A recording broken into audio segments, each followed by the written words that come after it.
ನಮಸ್ಕಾರ. ಈಗ ನನ್ನ ಹೆಸರು ಬಂದು ಚಂದ್ರಶೇಖರ್ ಎ ಅಂತಂದು ಹೇಳಿ. ನಮ್ಮದು ಚಾನಲ್ ಬಂದು ಆಧುನಿಕ ಕೃಷಿ ಯೂಟ್ಯೂಬ್ ಚಾನಲ್ ಅಂತ ಹೇಳಿ.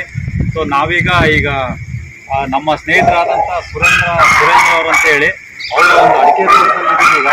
ಸೊ ಈಗ ಇವರು ಕೂಡ ಒಂದು 8ರಿಂದ 9 ವರ್ಷಗಳಿಂದನೂ ಕೂಡ ಈ ಒಂದು ಆಧುನಿಕ ಕೃಷಿ ಅಂದರೆ ಈಗ ಇವತ್ತಿನ ಒಂದು ಸಂದರ್ಭದಲ್ಲಿ ಏನು ಈಗ ಒಂದು ಕೃಷಿ ಏನಾಗಿದೆ ಅಂದರೆ ಇದನ್ನ ಇವ್ರ ಅಡಿಕೆ ತೋಟ ಇದೊಂದು ವಾಣಿಜ್ಯ ಕೃಷಿ ಆಗಿರೋದ್ರಿಂದ ಅವರು ಈಗ ಒಂದು 9 ವರ್ಷದಿಂದನೂ ಕೂಡ ಈ ಒಂದು ಸಮಗ್ರ ಕೃಷಿಯನ್ನು ಪದ್ಧತಿಯನ್ನು ಅಳವಡಿಸ್ಕೊಂಡು ಇವತ್ತು ಒಂದು ಕೃಷಿಯನ್ನು ಮಾಡ್ತಾ ಇದ್ದಾರೆ.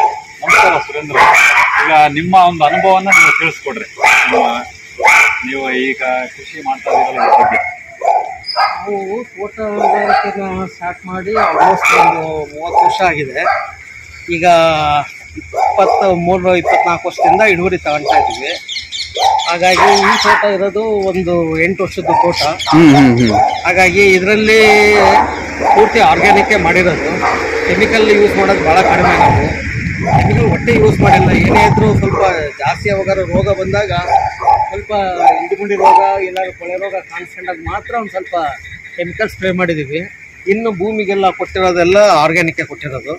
ಹಾಗಾಗಿ ನಮಗೇನು ಭೂಮಿ ಹಾಳಾಗಬಾರ್ದು, ಆಮೇಲೆ ಈಲ್ಡ್ ಜಾಸ್ತಿ ಆಗಬೇಕು, ಆಮೇಲೆ ಏನಂದರೆ ಏನು ನಾವು ಇನ್ವೆಸ್ಟ್ಮೆಂಟ್ ಮಾಡಿರ್ತೀವೋ ಅದು ರಿಟರ್ನ್ಸ್ ಚೆನ್ನಾಗಿ ಬರಬೇಕು. ಅದೇ ಮೇನ್ ಇರೋದು. ರೈತರಿಗೂ ಅದೇ ಭಾಳ ಉಪಯೋಗ ಆಗೋದು, ರೈತರು ಚೆನ್ನಾಗಾಗೋದು ಅದರಿಂದನೇ ಆಗೋದು. ರೈತರು ಯಾಕೆಂದರೆ ಪ್ರತಿಯೊಬ್ಬರಿಗೂ ಸ್ವಲ್ಪ ಒಂದಲ್ಲ ಒಂದು ಕಷ್ಟ ಇದ್ದೇ ಇರ್ತವೆ. ಆದರೆ ಅವರು ನಡೆಸ್ಕೊಂಡು ಹೋಗ್ತಾ ಇರೋದು ಈಲ್ಡ್ ಮೇಲೆ ಅವ್ರದ್ದು ಇಂಪ್ಯಾಕ್ಟ್ ಆಗೋದು. ಅವರು ಫ್ಯಾಮಿಲಿ ಆಗಲಿ ಇನ್ಕಮ್ ಆಗಲಿ ಅದ್ರ ಮೇಲೆ ಡಿಪೆಂಡ್ ಆಗುತ್ತೆ. ಹಾಗಾಗಿ ಆದಷ್ಟು ಒತ್ತು ಕೊಟ್ಟುಬಿಟ್ಟು ನಾವು ಆರ್ಗ್ಯಾನಿಕ್ಕೇ ಫಾರ್ಮಿಂಗೇ ಮಾಡಬೇಕು ಅಂತ ಅಂದ್ಬಿಟ್ಟು ಇಷ್ಟಪಟ್ಟಿದ್ದೀವಿ. ನೆಕ್ಸ್ಟ್ 10 ವರ್ಷ ಆದ್ರೂ ಆರ್ಗ್ಯಾನಿಕ್ ಫಾರ್ಮಿಂಗೇ ಮಾಡೋದು ನಾವು. ಹಾಗೆ ಅಂತ ಯೋಚನೆ ಮಾಡಿ ಇದನ್ನು ಆರ್ಗ್ಯಾನಿಕ್ ಫಾರ್ಮಿಂಗಿಗೆ ಇನ್ವಾಲ್ವ್ ಮಾಡಿದ್ದೀವಿ. ಹಾಗಾಗಿ ನಮ್ಮ ಹತ್ರ ಇನ್ನೂ ಚಕ್ಕೆ ಗಿಡ ಇದ್ದಾವೆ, ಮತ್ತು